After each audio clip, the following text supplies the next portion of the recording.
And welcome to Cruise Control, everyone. We've got another great edition coming up. Hey, Les Jackson, how are you today?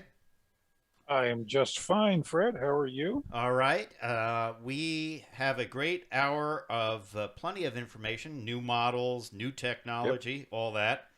We're going to talk about Toyota's Capstone, which is a very high-end, luxurious pickup truck from Toyota. Here we go again, Les Jackson.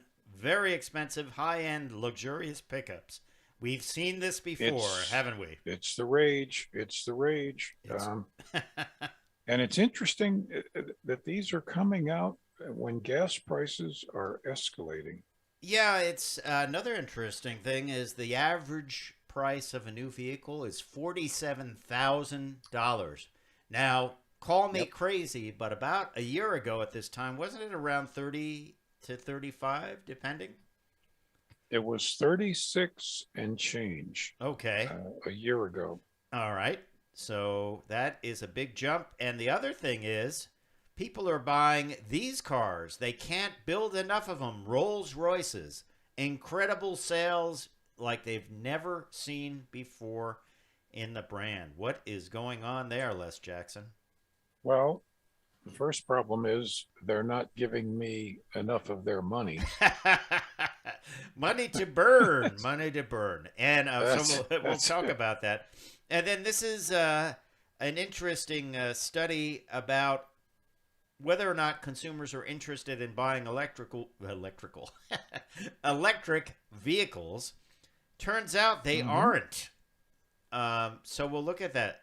It's a Deloitte study. We'll take a look at It's why. yeah, it's just all over the place. It's We'll talk about that. And Porsche rethinks the turbocharger, kind of hmm divorces the input and the output. We'll tell you why that could be a good idea. And then we've got a story about Robert Wickens. He was a IndyCar driver, Rookie of the Year in 2018, winning a lot of races, had a very bad crash, ended up paralyzed, but now he is getting behind the wheel of a race car once again. And it's really an inspiring story. We'll tell you about it and yeah, how he's going to do it and the special uh, equipment that he's going to use to get in there, and really, really inspiring story. So, yeah. Stories like this are just terrific. A race car is hard enough to drive. right, exactly. It's when you when you're when you have a disability, a serious disability, it's Yeah, it's unbelievable. yeah. So, all that coming up on Cruise Control. I'm Fred Staub. He is Les Jackson. We will Hmm. be right back when we go live.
Magazine with co-hosts Fred Staub and Les Jackson. Control. Everything you need to know about new and used cars. Control. Industry news. We'll fix or repair your car on the air. Control. Fasten your seatbelts and let us take the wheel. Now, your ride is about to begin Control. because you're on Cruise Control. Cruise Control. Cruise Control.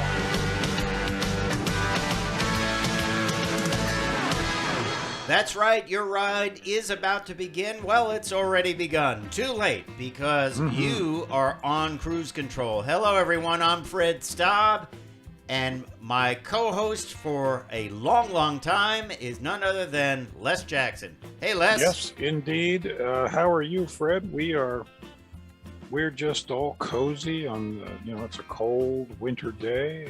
I have my pink fuzzy slippers on.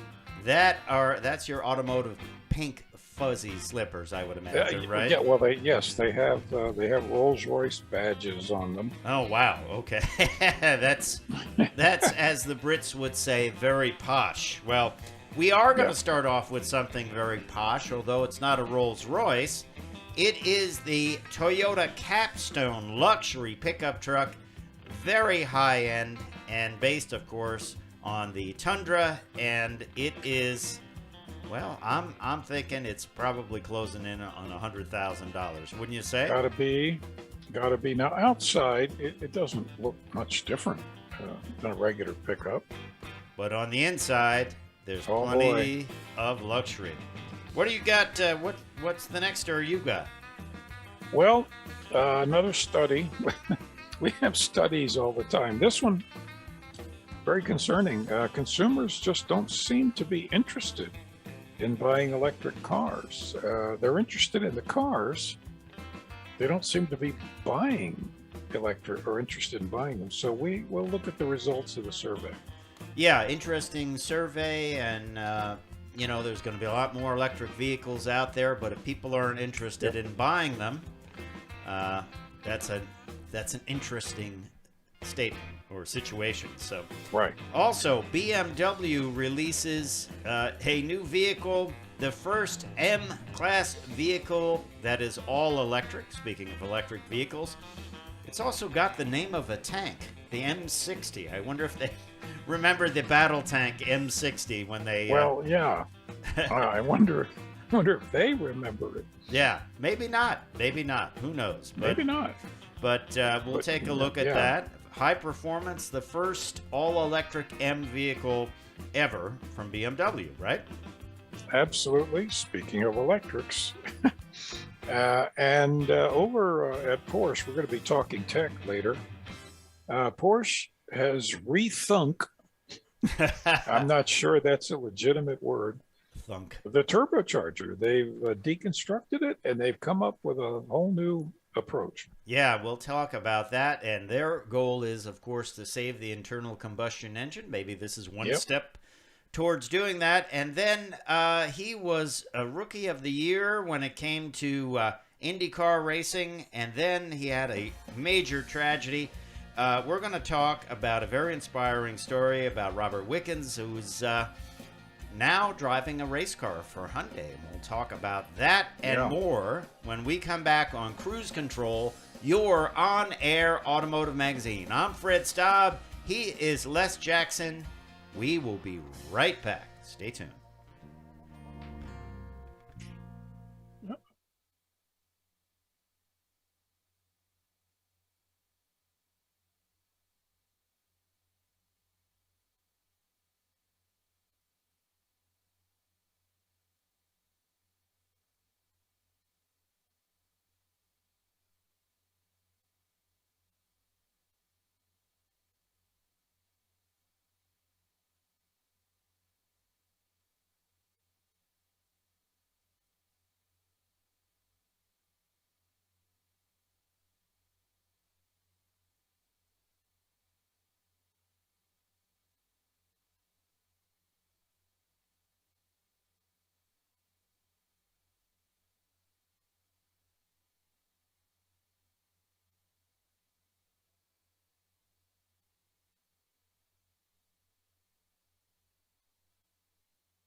Cruise Control.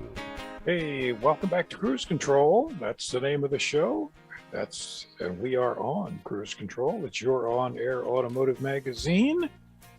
Les and Fred here, and we promised before the break that we would bring in the Toyota Capstone. Interesting name for a pickup. Yeah. Luxury pickup. Now, I just did a feature for the DC Auto Show in their brochure book about interiors of luxury cars, and I included about 6 trucks. There's a Not luxury this one car. because it wasn't available to get photos, but it is amazing, Fred, as you know, that the interiors in trucks today are just top shelf. Yeah, they certainly are, Les. And, you know, you look at a vehicle like this, Toyota wants to play in this space, and they're definitely doing it with the Capstone. It's like Ford's Platinum Series, like some of Ram and GM's other high-end trim levels. It's manufacturers keep going back to this, because people want it. And it always was interesting. It was sort of like, you know, you and I grew up with pickups as work trucks, and they had basic interiors, and they were designed to haul stuff. And maybe if you want an upgraded model, it would have power windows and locks and carpet instead of a rubber mat. Yep, radio and heater. But we're starting to see things like what Lincoln did not that long ago, and some others where these are actually luxury vehicles. You look at this thing; it rolls on 22-inch chrome wheels. They come standard, leather trim seats, accented plush interior, 10-inch color head-up display, and towing technology package. It is certainly the flagship of the Tundra lineup. For sure. Open pore finish on the wood. That's something you would see in luxury cars for sure. Oh, exactly. If you get into a Lexus, you'll see that's what you'll see. Large 14-inch multimedia touchscreen display, standard. 12-speaker stereo. One of the reasons they do this is, let's face it, there's a lot of profit in this. You're starting off with a somewhat basic vehicle and adding in all these goodies, and then you can charge incredible amounts of money for the price. We don't know what this will be in price, but it's going to be expensive. It'll have to be comparable to the high-end Fords and Chevys and Rams. In the 80 to 100 range, I would 100 say. grand. Yeah. Yeah. That's a lot of money. It sure is. I don't think these are going to be work trucks. I think these are going to be, I don't know, the horse owners, I would say towing the trailers to the steeplechases. Yeah, I would say that. Maybe somebody towing a large trailer or large boat. They want something really nice. And of course, this is their new brand, Capstone. 22-inch wheels, elevated cabin. Of course, it's got standard, the 437 horsepower, 583 pound-foot of torque, iForce Max powertrain. That is a hybrid powertrain, by the way. They don't have a V8. They don't offer a V8. Their upgraded powertrain is the hybrid powertrain. It has all the latest technology. It has a cab that rides on hydraulic suspension to make the ride smooth. Typically something you would not find in a That's truck. important. Yeah. That really is important. By the way, just your opinion, what do you think of the wheels? Well, I mean, this is something that people that are looking for a luxury truck apparently want.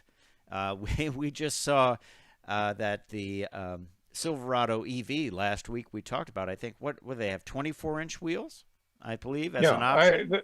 Just the style of these particular wheels. They look, to me, they just look kind of old-fashioned. Yeah, it does. It does look like a little old fashioned, and you're right. It's for the horsey set. It's for the luxury boat hauler.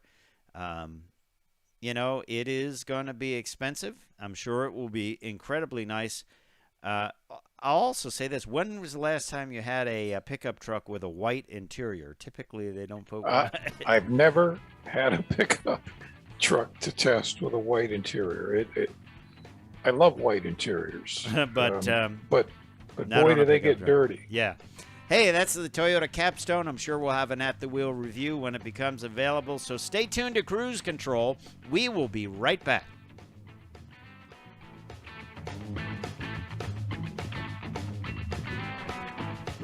Have you had a press?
Control.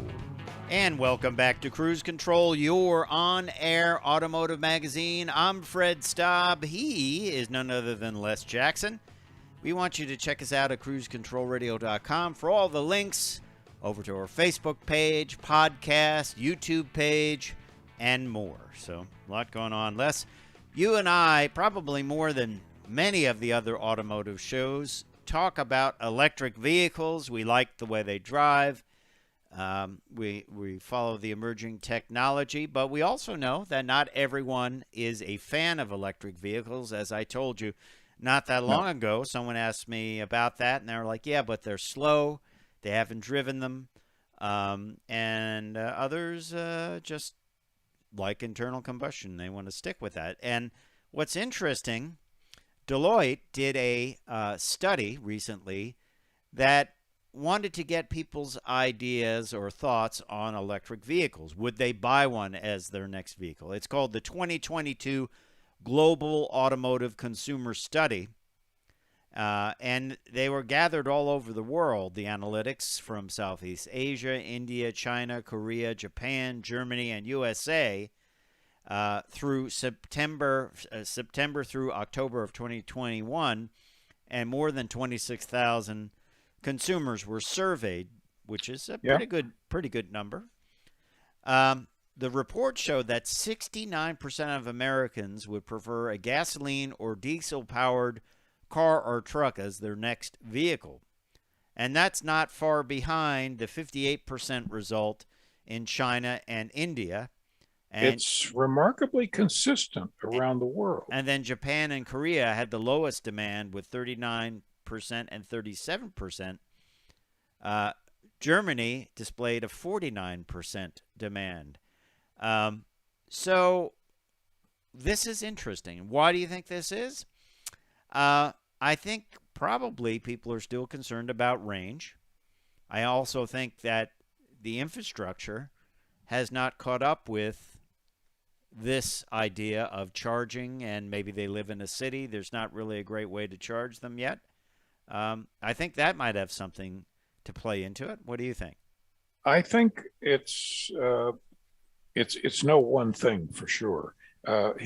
For instance, here in DC, lots of charging places. All of the Target stores have charging systems in their lots. All of the Harris Teeter and Safeway and major grocery stores, the hotels. Mm-hmm.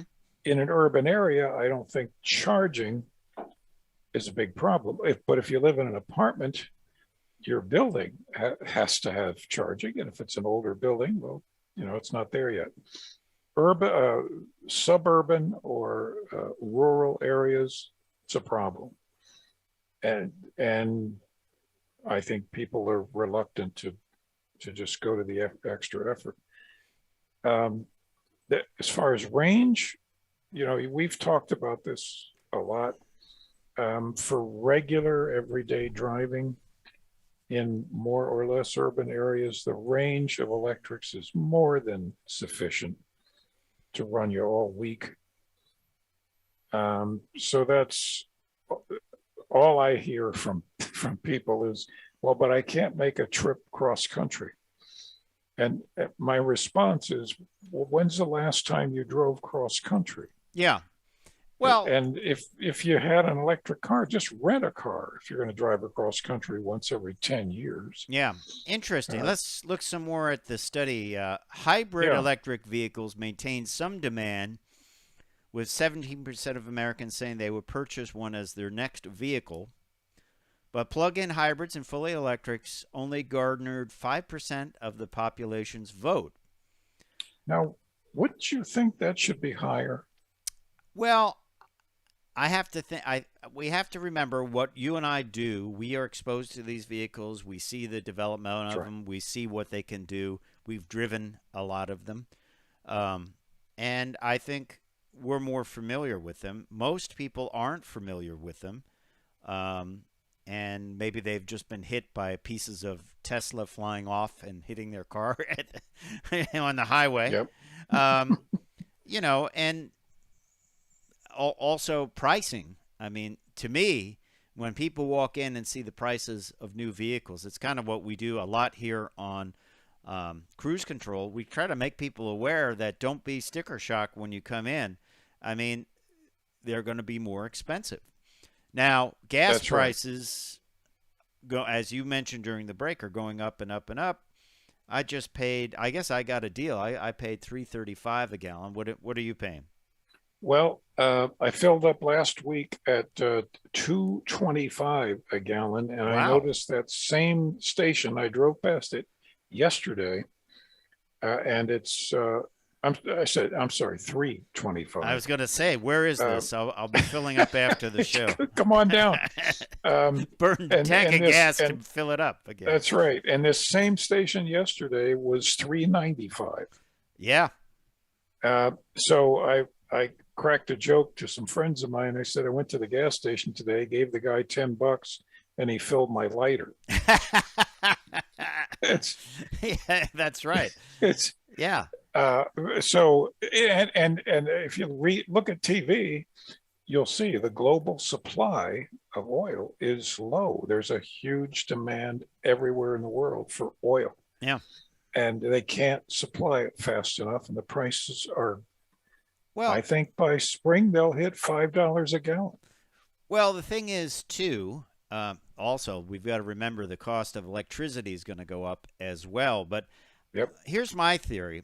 As the requirements for higher and higher fuel economy come into play, every vehicle is going to need to be either a plug-in hybrid or a regular hybrid just to get in the door. I just had a Hyundai Tucson hybrid, all-wheel drive, and it got 35 miles to the gallon, 38 miles to the gallon on the highway. That's not bad. That is a step, that's decent mileage for a large vehicle that has all-wheel drive. So, but the other thing is, as they try to make these vehicles hit these fuel economy numbers, I think the drivability of the gas-powered vehicles will go down. Just like they did in the 70s. Just like they did in the 70s. And you'll have like a 27-speed automatic transmission that will be shifting every microsecond. So I think the appeal of electric vehicles will be that it is a better driving vehicle. Also, a better response. Also, we touched on this during the break. I really do believe that one of the major problems with electric vehicle with the market is it's just a terrible lack of knowledge on the public's part, and understanding about just how these things work, how well they work, and how reliable they are. So my prediction is the market is going to keep growing, but it's going to be almost a word of mouth market. I would agree. No amount of advertising is going to do it. Yeah, and also, too, they have to have some less expensive electric vehicles in there. Unfortunately, GM had a good one. They had a battery problem with the Bolt, and that probably has tanked that vehicle, I think. Fiat had one. Yeah. The compliance car, that was like a compliance car for California, though. But, I mean, obviously we'll see in California they will force it on the population, and we'll see more people buying it there. But as more models become available, the infrastructure improves, and more people drive the vehicles and see, hey, this is like instant power. Yeah. I mean, if you drive one, you're going to love it. Yeah. I mean, I promise. Yeah, you will say, wow, these are not slow. These are not a golf cart. So yeah, they're just terrific. Interesting study, though, from the folks over at Deloitte, and interesting results. We'll see if they do that again in a year's time or so, and see what the thoughts are. When we come back, we're going to talk about BMW's first all-electric M car, the M60. So stay tuned to Cruise Control.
Ah, Cruise control.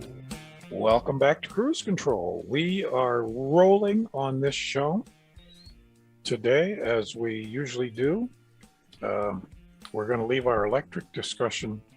Well, no, we're not going to leave it completely because we're going to talk about yet another electric high performance car. Crossover, I would call it. Crossover. It's a car. SAV. They called it an SAV, Sport Activity Vehicle. Get your kayak out, activity buyer. I'm sorry. I lost my kayak. This is what I would do with a brand new electric vehicle: is drive it through salt water. Same here. Yeah, that's the worst thing to do. Warranty. And salt sand. And sand. Yeah, perfect. We are talking about the just introduced BMW Ix M60. If you remember, I told this story when I was reviewing the Mustang Mach-E that I was charging up an Electrify America charger, and along comes a guy looking to charge his vehicle, and lo and behold, he's got the BMW iX crossover, and he worked for BMW. Christian is his name, and we had a nice chat about it. And he at the time said, hey, there's going to be an M version coming out, a performance electric version. So stay tuned for it. And he wasn't kidding, because it is the M60, as you say, which shares its name with a machine gun and a battle tank, right? Yep. As a number of vehicles do. But it's got a lot of power to go into battle. A 610 horsepower, 811 pound-feet of torque when launch control is activated, and a unique M-enhanced adaptive dual air suspension. This thing's got to cost at least $20,000. What do you think, Les?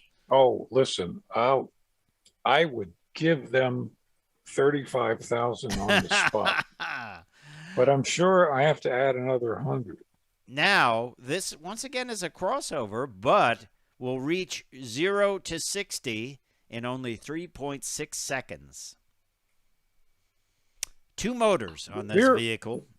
We're reaching, for people that have never driven something or been in something that does 0 to 60 in 3 or 2.5 seconds, you have to prepare for that. You can't just lean forward. No, because you'll be slammed and back. Hit the accelerator, it'll slam you back. If your mouth is open, you could possibly bite your tongue. Wow. Now, so you've got to just be ready. This is built for performance from the ground up. Aluminum space frame and carbon cage with carbon fiber reinforced plastic in the roof and rear sections. We talked about the suspension, the air suspension in the back, the dual wishbone front axle, 5-link rear axle, M-calibrated dual axle air suspension with electronically controlled shock absorbers. And it is the first M vehicle based on the future modular system that will underpin a lot of future vehicles from the folks at BMW. It is quite the vehicle. Got some cool colors: dark graphite metallic, Pythonic blue, Blue Ridge Mountain metallic, Storm Bay metallic, oxide gray. Wow, Blue Ridge Mountain. Avid Turin red. And just the amount of performance. It's going to roll on 21-inch Aero bicolor wheels, style 102. And panoramic sky lounge LED roof. This thing's going to be a monster. And once again, like I was saying in the last segment, when you achieve this kind of performance with electric vehicles, it might get a lot more people thinking about them, right? Sure. The first guy that driving a Hellcat who gets dusted in the stoplight Grand Prix by many different electric cars is going to go, hey, I got to look at these. Well, think about it. people would talk about top speed and that you can't use that on the street. It's all off the line. It's all getting away from the stoplight. That's what you're going to what's important. experience. Yeah. I mean, people always say, well, what should I do to hop up my car? There's an old term, hop up. Yeah. And really change the rear gears and make them really pull off the line, right? That will get you the most money feel in the seat of the pants. But in the old days, you used to, it was cheaper, instead of building up a big engine, it was cheaper just to put a high numerical ratio rear end in it. Yeah. Well, I think this is going to be an incredible vehicle. I think it will be a high cost vehicle too. I think that's an easy thing to say, but the iX was a great looking vehicle. Even in the one I saw was not the M, it was just the normal one. So there will be a non-M version of this, but certainly, I wonder. I said I wonder if the person that did the windings on the motor actually signs it, like they used to sign their engines. The M people, M engine builders. You would have one builder build the engine. Will the electric motor builder put their name on it? Who knows? I don't know. But as I said, it's going to be quite slick and quite impressive, and we look forward to driving it and talking more about it, because that is a performance vehicle right there. The M60, a little bit better performance than the M60 tank, I would say. Less serious performance. A little. We're going to see that on the Nürburgring. Oh yeah. Probably see a commercial. Yeah. To that effect. Yeah, and I think you just don't worry about range on a vehicle like this. I don't know what the range will be, but it's all about performance and burning through that battery. So, hey, you want to talk a little tech? Let's do that. Yeah. So, turbochargers. Now, we're kind of bouncing back and forth here on Cruise Control today between electric and internal combustion cars. Had that study. A lot of people still want internal combustions. One brand that really is angling to keep the internal combustion engine around a bit longer is Porsche. They've opened up a synthetic fuel facility, I believe, in Chile, if I'm not wrong about that. And also they're looking at ways to improve the efficiency of internal combustion engines to keep them around. One thing they've looked at, and by filing a patent filing, and this comes to us from our friends at CarBuzz, because they're always looking at the patent office for new things. They have their person in the patent office, I guess. What they've decided to do, Porsche, is divorce the exhaust turbine from the intake or turbine on a turbocharger. Of course, right now the exhaust spins a turbine. There's a shaft. They're tied together. If one turns at one speed, the other one turns at the same speed. Very high, very, very high heat. Yeah, in that chamber. Yeah.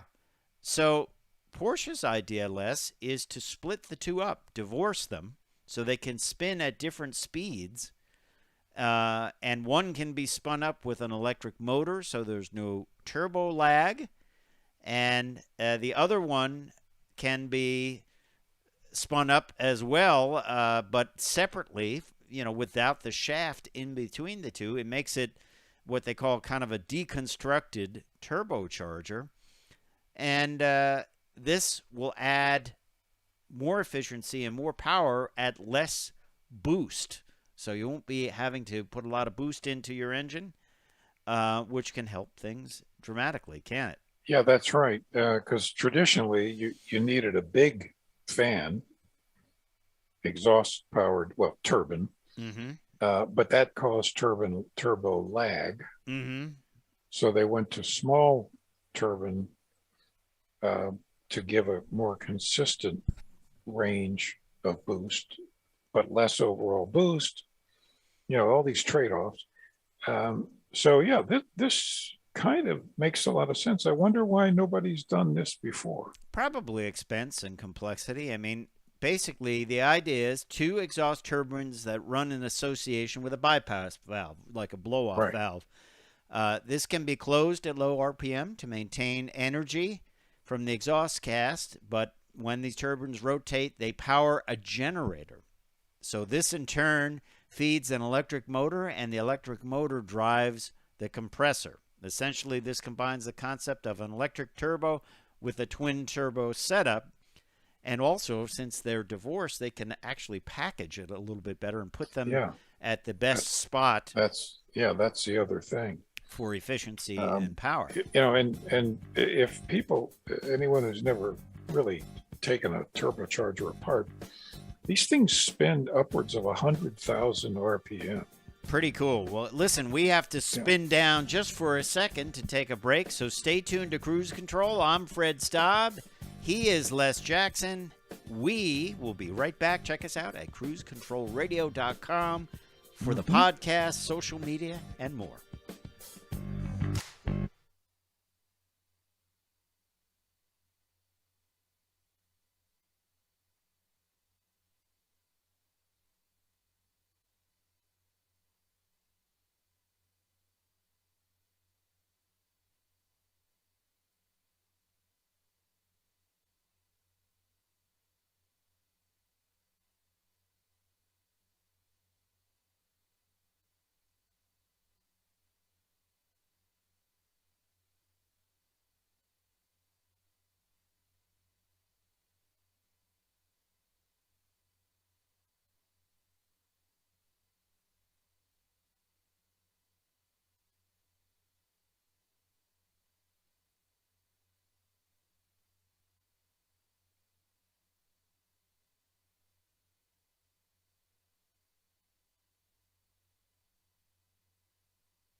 Control. And welcome back to Cruise Control, your on-air automotive magazine. I'm Fred Staub. My co-host is none other than Les Jackson.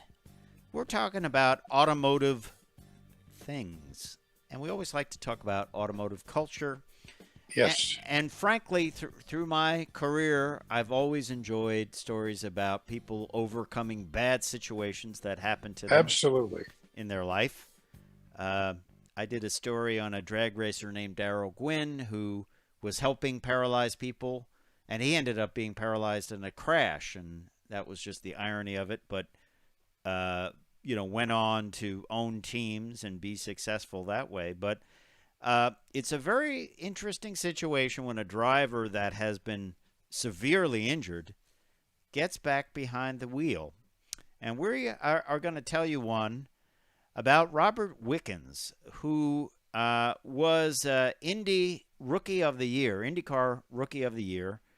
2018. He came up through the racing ranks the way a lot of people do in karts, and he was having an incredible season in 2018. He finished all of his first 12 IndyCar races in 2018. Then in race number 13 at Pocono, he had a horrendous crash on lap 7. And we have both driven that track many times. We have. He suffered spinal fracture, spinal cord injury, neck fracture, tibia and fibula fractures in both legs, fractures in both hands, a fractured right forearm, fractured elbow, a concussion, 4 fractured ribs, and a pulmonary contusion. I don't even like reading those problems, much less thinking about them. That is a lot of just injuries. Horrible. And he went through physical rehabilitation and therapy, which he continues doing, but now he's getting back behind the wheel of a race car with a team, all-Canadian team. It is an Elantra NTCR race car, number 33, and he's going to be driving it with unique adaptive controls where he can brake by pulling a kind of a hoop back. He can shift. No, of course, he is paralyzed. His legs are paralyzed. But he can control the race car all with his hands by squeezing the specialized controls to brake. He can accelerate with paddles and shift with paddles. And his co-driver has no disability as far as using his legs, so they just basically throw a switch and it becomes a regular race car again with pedals. What a great story, though. They're driving the number 33 Hyundai Elantra NTCR, and they're going to be competing in the Michelin Pilot Challenge. Brian Herder Autosport is the name of the team. And it's an amazing story to get back in there. And the guy's got such a positive attitude, happy to get back in behind the wheel. And these controls are quite interesting. The fact that, they're all certified by the racing board. They've all been checked out. He's done some test laps in the vehicle. And I think it's got to be an amazing feeling to get behind a race car again, don't you?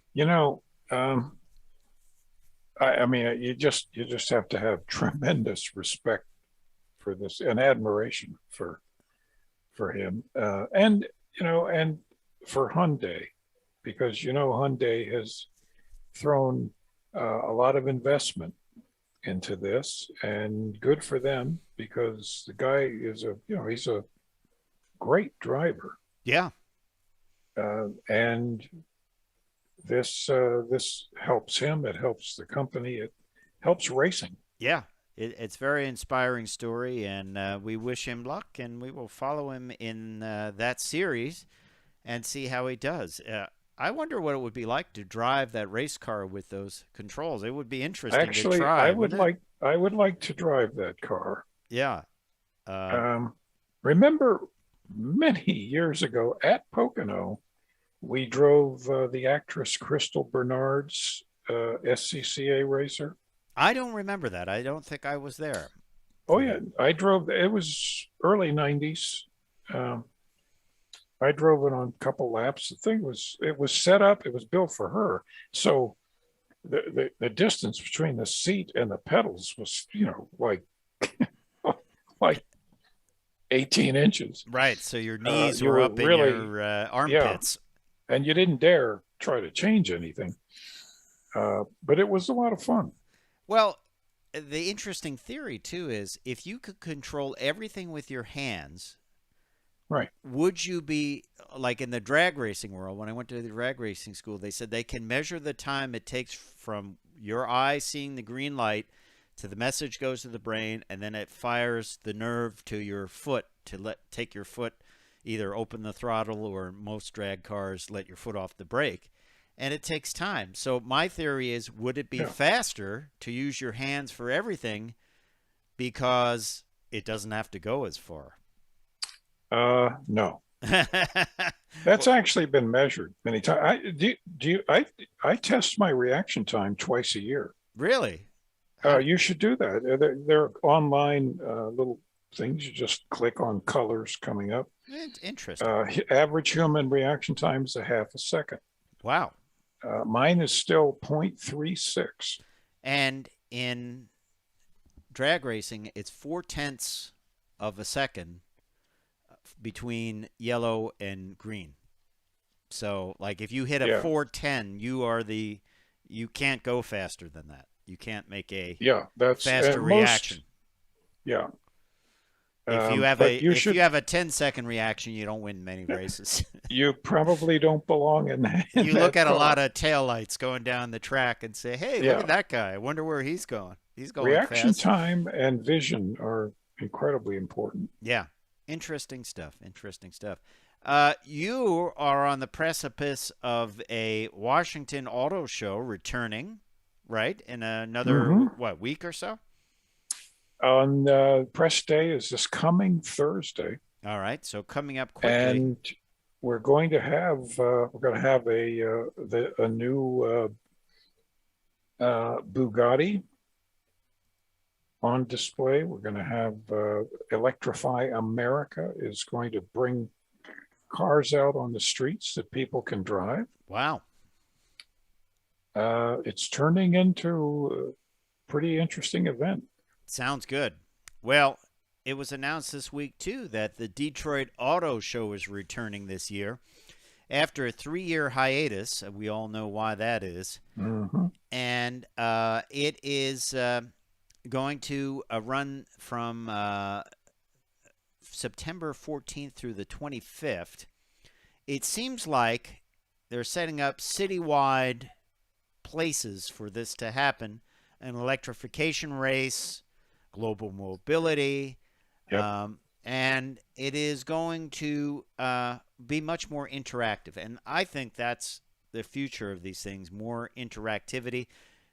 We saw like what Dodge would do with that event in Michigan, where the people get out, they can see racing, they can get up close, they can do test drives. I think you're going to see more of the shows become less all inside, just walking from car to car, and more really making an event for people to get involved with. Don't you think so? That's right. And of course, I'm sure it's true of Detroit. It's true here. You have to be vaccinated to get in. Yeah. You have to wear a mask. Yep. They're going to limit people getting into vehicles because, of course, when people get in, every once in a while, you've got to, wipe it down. Yeah. So that takes people and time and all that. But it's going to work. All right. Well, we appreciate you listening to Cruise Control. Don't forget to check us out at cruisecontrolradio.com. Time for me to say I'm Fred Staub. I'm Les Jackson. We're going to see you down the road. Bye.